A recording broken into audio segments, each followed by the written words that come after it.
Hello friends, मैं self सुचिता आप सबका स्वागत करती हूं अपने चैनल पे जिसका नाम है फंडामेंटल्स ऑफ फार्मेसी। हम बात कर रहे थे steps involve in gravimetric analysis की। फर्स्ट पार्ट में बता चुकी हूं और उसके बीच में ये वीडियो मैं आपके लिए डाल रही हूं।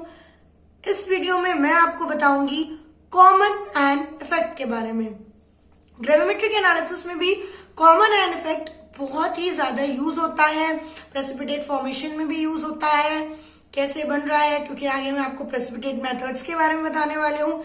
इसलिए मैंने ये सोचा कि आगे स्टेप्स में जो है कैरी आउट करने के पहले जो है आपको ये कॉमन एंड इफेक्ट के बारे में बता दूं।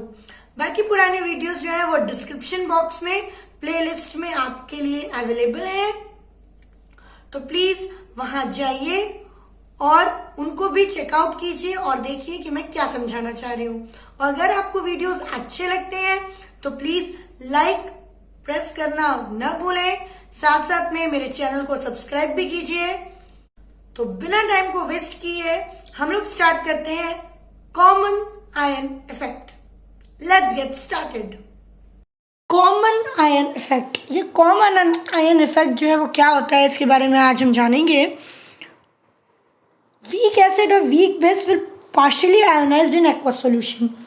Weak acid and weak base is partially means थोड़ा सा, ionize होता है means टूटता है, ionize होता है means it will be break down in aqueous solution. Aqueous solution means पानी के solution में, जिसमें हम पानी में मिलाते हैं अपने किसी सैंपल को, जो solution बनता है उसे aqueous solution कहते हैं। तो aqueous solution में weak acid और weak base जब partially टूट जाए, बस ये लिखा हुआ है यहाँ पर पार्शली टूटे। ठीक, दूसरा पॉइंट आता है इसके अंदर आयोनिक कंपाउंड होते हैं जैसे कि साल्ट वगैरह होते हैं, वो पूरी तरीके से डिसोशिएट हो जाते हैं, मतलब पूरी तरीके से दो भागों में विभाजित हो जाते हैं। Totally they get break down in two parts.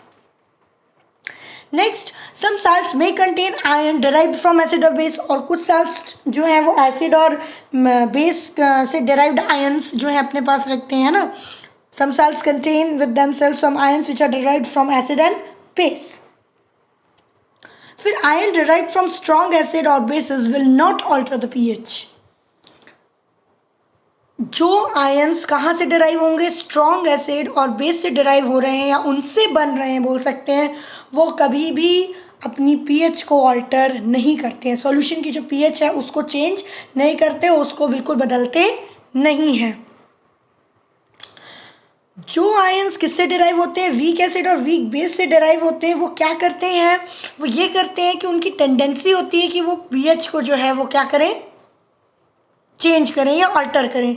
कैसे करते हैं, या तो वो डोनेट कर देते हैं अपना प्रोटॉन, या तो क्या कर लेते हैं, एक्सेप्ट कर लेते हैं प्रोटॉन को। What happens if a salt is added to a solution of a weak acid? अगर किसी साल्ट को अपन वीक एसिड में डालेंगे तब क्या होगा, and that salt containing a conjugate base, और उस साल्ट में क्या है, एक कॉन्जुगेट बेस भी है। तो टू द वीक एसिड, और वीक एसिड में अपन उसको डाला है। एग्जाम्पल देते हैं इसका एग्जाम्पल है आपका एसिटिक एसिड। ठीक, the ionization of acetic acid a weak acid is as follows. कैसे होता है आयोनाइजेशन, ये बार बार मैं आयन डेराइव्ड बोल रही हूँ, आयंस बोल रही हूँ। अब ये देखते हैं कि ये आयंस बनते कैसे हैं। ठीक, क्या देखिए, the ionization of acetic acid a weak acid is as follows. HCH2H3O2, ये एसिटिक एसिड है, ये एक्वस मीडियम में डला हुआ है। क्या हुआ, C3H3O2 एक्वस मीडियम में, और H क्या हुआ, H+ आयन जो है वो अलग हो गया इससे एक।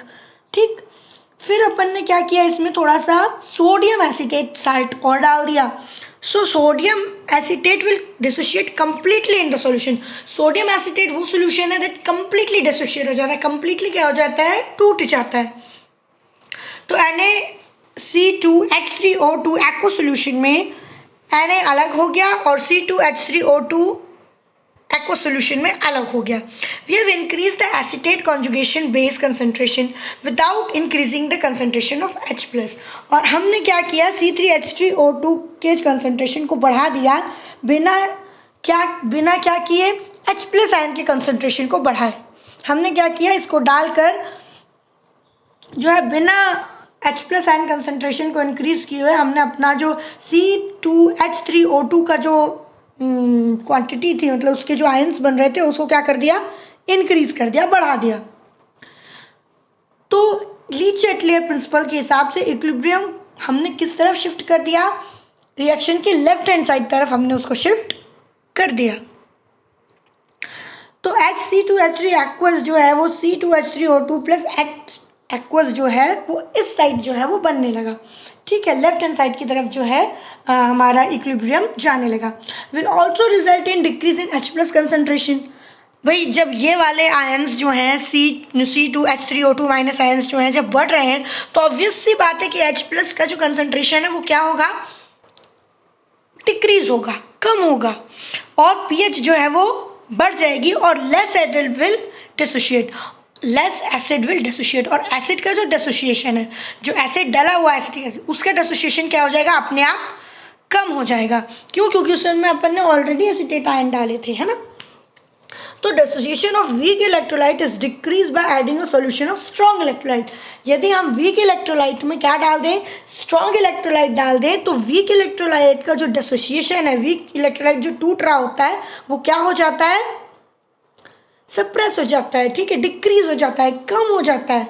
And that has an ion, और दोनों के आयन सेम होने की वजह से, ठीक, जैसे एसिटिक एसिड में एसिटेट है, वैसे सोडियम एसिटेट में भी एसिटेट है, बस सोडियम एसिटेट जो है वो कि स्ट्रॉन्ग है और उसको अपन ने किस में जोड़ दिया, किस में डाल दिया था, वीक इलेक्ट्रोलाइट में डाल दिया था।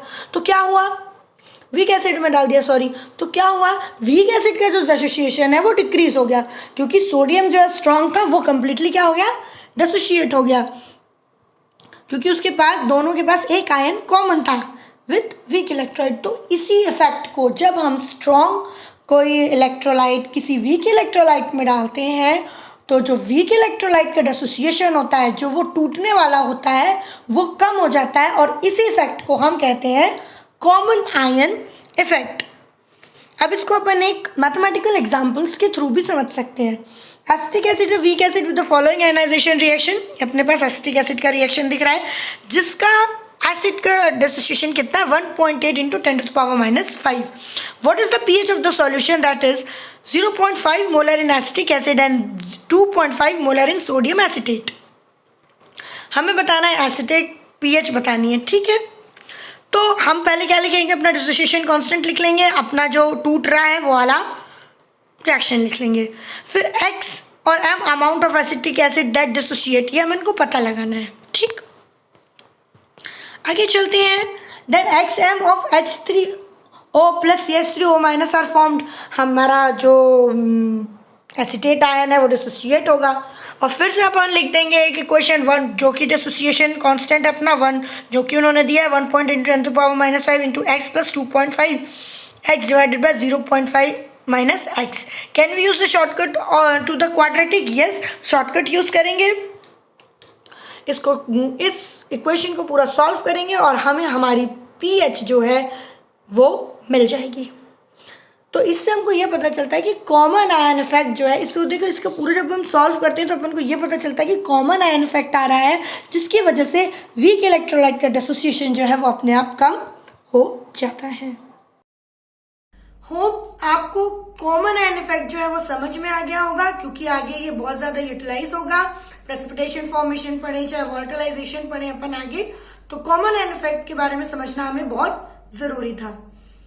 और अगर आपको ये वीडियो अच्छा लगा है तो please press like button, subscribe कीजिए चैनल को जिसका नाम है fundamentals of pharmacy, and keep tuned with me, और बेल आइकन को प्रेस करना ना भूलें ताकि आपको आगे आने वाले वीडियोस के नोटिफिकेशन टाइम पर मिलते रहें। Thank you for watching.